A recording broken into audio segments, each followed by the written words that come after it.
ಪೂರ್ಣ ಕಾಲದ 23ನೆಯ ಮಂಗಳವಾರ.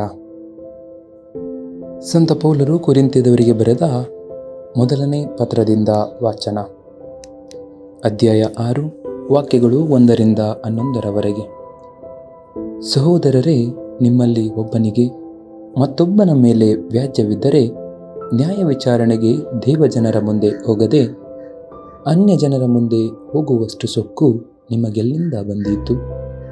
ದೇವಜನರು ಈ ಲೋಕಕ್ಕೆ ನ್ಯಾಯ ತೀರ್ಪು ಮಾಡುತ್ತಾರೆಂದು ನಿಮಗೆ ತಿಳಿಯದೋ? ಲೋಕವೇ ನಿಮ್ಮಿಂದ ತೀರ್ಪು ಪಡೆಯಬೇಕಾಗಿರುವಲ್ಲಿ ಸಣ್ಣ ಪುಟ್ಟ ವಿಷಯಗಳನ್ನು ತೀರ್ಮಾನಿಸಿಕೊಳ್ಳಲು ನೀವು ಅಸಮರ್ಥರೋ? ದೇವದೂತರಿಗೂ ನಾವು ನ್ಯಾಯ ತೀರ್ಪು ಮಾಡುವೆವೆಂದು ನಿಮಗೆ ತಿಳಿಯದೋ?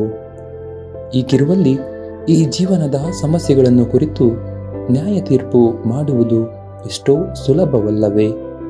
ಇಂಥ ವಿಷಯಗಳು ತಲೆದೂರಿದಾಗ ಧರ್ಮಸಭೆಯಿಂದ ಮಾನ್ಯತೆ ಪಡೆದವರನ್ನು ಏಕೆ ನ್ಯಾಯ ತೀರ್ಪುಗಾರರನ್ನಾಗಿ ಮಾಡುತ್ತೀರಿ?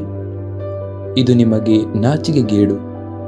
ಸಹೋದರರ ವ್ಯಾಜ್ಯವನ್ನು ತೀರ್ಮಾನಿಸಬಲ್ಲ ಜಾಣನು ನಿಮ್ಮಲ್ಲಿ ಒಬ್ಬನೂ ಇಲ್ಲವೇ? ಸಹೋದರನು ಸಹೋದರನ ವಿರುದ್ಧ ನ್ಯಾಯಾಲಯಕ್ಕೆ ಹೋಗುವುದು, ಅದು ಅವಿಶ್ವಾಸಿಗಳ ಮುಂದೆ ಹೋಗುವುದು ಸರಿಯೇ? ನಿಮ್ಮಲ್ಲಿರುವ ವ್ಯಾಜ್ಯಗಳೇ ನಿಮ್ಮ ಸೋಲಿನ ಸೂಚನೆಗಳು. ಅದಕ್ಕಿಂತ ಅನ್ಯಾಯವನ್ನು ಸಹಿಸಿಕೊಳ್ಳುವುದು ಒಳ್ಳೆಯದಲ್ಲವೇ?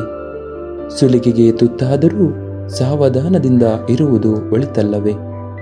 ಅದಕ್ಕೆ ಬದಲು ನೀವೇ ಅನ್ಯಾಯ ಮಾಡುತ್ತೀರಿ, ನೀವೇ ಸುಲಿಗೆ ಮಾಡುತ್ತೀರಿ. ಅದು ಸಹೋದರರಿಗೆ ಹೀಗೆ ಮಾಡುತ್ತೀರಿ. ಅಧರ್ಮಿಗಳು ದೇವರ ಸಾಮ್ರಾಜ್ಯಕ್ಕೆ ಬಾಧ್ಯರಲ್ಲವೆಂದು ನೀವು ಬಲ್ಲಿರಿ. ನಿಮ್ಮನ್ನು ನೀವೇ ವಂಚಿಸಿಕೊಳ್ಳಬೇಡಿ. ದುರಾಚಾರಿಗಳು, ವಿಗ್ರಹಾರಾಧಕರು, ವ್ಯಭಿಚಾರಿಗಳು, ಸಲಿಂಗಕಾಮಿಗಳು, ಕಳ್ಳರು, ಲೋಭಿಗಳು, ಕುಡುಕರು, ಪರನಿಂದಕರು, ಸುಲಿಗೆಗಾರರ ಇವರಾದರೂ ದೇವರ ಸಾಮ್ರಾಜ್ಯಕ್ಕೆ ಬಾಧ್ಯರಲ್ಲ. ಹಿಂದೆ ನಿಮ್ಮಲ್ಲಿ ಕೆಲವರು ಅಂಥವರಾಗಿದ್ದೀರಿ. ಆದರೆ ಈಗ ಪ್ರಭು ಯೇಸು ಕ್ರಿಸ್ತರ ನಾಮದಲ್ಲಿ ಮತ್ತು ದೇವರಾತ್ಮದಲ್ಲಿ ನೀವು ಶುದ್ಧರಾಗಿದ್ದೀರಿ, ಪುನೀತರಾಗಿದ್ದೀರಿ ಹಾಗೂ ದೇವರೊಡನೆ ಸತ್ಸಂಬಂಧ ಹೊಂದಿದ್ದೀರಿ. ಪ್ರಭುವಿನ ವಾಕ್ಯ. ದೇವರಿಗೆ ಕೃತಜ್ಞತೆ ಸಲ್ಲಲಿ. ಸಂತ ಲೂಕರು ಬರೆದ ಶುಭ ಸಂದೇಶದಿಂದ ವಾಚನ. ಅಧ್ಯಾಯ 6, ವಾಕ್ಯಗಳು 12-19. ಆ ಕಾಲದಲ್ಲಿ ಯೇಸು ಪ್ರಾರ್ಥನೆ ಮಾಡಲು ಬೆಟ್ಟವನ್ನೇರಿದರು.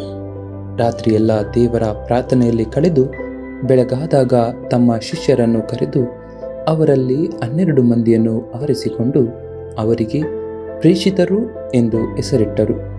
ಹೀಗೆ ಆಯ್ಕೆಯಾದವರು ಪೇತ್ರನೆಂದು ಹೆಸರು ಪಡೆದ ಸೀಮೋನ ಮತ್ತು ಅವನ ಸಹೋದರ ಅಂದ್ರೆಯ, ಯಾಕೋಬ ಮತ್ತು ಯೌವನ, ಫಿಲಿಪ್ಪ ಮತ್ತು ಬರ್ತಲೋಮಯ, ಮತ್ತಾಯ ಮತ್ತು ತೋಮ, ಅಲ್ಫಯನ ಮಗ ಯಾಕೋಬ ಮತ್ತು ದೇಶಾಭಿಮಾನಿ ಎನಿಸಿಕೊಂಡ ಸೀಮೋನ, ಯಾಕೋಬನ ಮಗ ಯೂದ ಮತ್ತು ಗುರುದ್ರೋಹಿಯಾಗಲಿದ್ದ ಯೂದ ಇಸ್ಕರಿಯೋತ. ಅನಂತರ ಯೇಸು ಅವರೊಂದಿಗೆ ಬೆಟ್ಟದಿಂದ ಇಳಿದು ಸಮತಟ್ಟಾದ ಸ್ಥಳಕ್ಕೆ ಬಂದರು.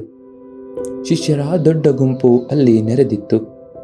ಜುದೆಯ ಪ್ರಾಂತ್ಯದಿಂದಲೂ ಜೆರುಸಲೇಮ್ ಪಟ್ಟಣದಿಂದಲೂ ಮತ್ತು ಸಮುದ್ರ ತೀರದ ಟೈರ್ ಹಾಗೂ ಸಿದೋನ್ ಪಟ್ಟಣಗಳಿಂದಲೂ ಜನಸಮೂಹ ಅಲ್ಲಿಗೆ ಬಂದಿತ್ತು. ಯೇಸುವಿನ ಬೋಧನೆಯನ್ನು ಕೇಳುವುದಕ್ಕೂ ತಮ್ಮ ರೋಗ ರುಜಿನಗಳಿಂದ ವಿಮುಕ್ತರಾಗುವುದಕ್ಕೂ ಜನರು ಅಲ್ಲಿಗೆ ಬಂದು ಸೇರಿದ್ದರು. ದೆವ್ವ ಪೀಡಿತರೂ ಕೂಡ ಬಂದು ಸ್ವಸ್ಥರಾಗುತ್ತಿದ್ದರು. ಯೇಸುವಿನಿಂದ ದಿವ್ಯ ಶಕ್ತಿ ಹರಿದು ಎಲ್ಲರನ್ನೂ ಗುಣಪಡಿಸುತ್ತಿತ್ತು. ಆದುದರಿಂದ ಅಲ್ಲಿದ್ದ ಜನರೆಲ್ಲರೂ ಯೇಸುವನ್ನು ಮುಟ್ಟಲು ತವಕಪಡುತ್ತಿದ್ದರು. ಪ್ರಭು ಕ್ರಿಸ್ತರ ಶುಭ ಸಂದೇಶವಿದು. ಕ್ರಿಸ್ತರೇ, ನಿಮಗೆ ಸ್ತುತಿ ಸಲ್ಲಲಿ.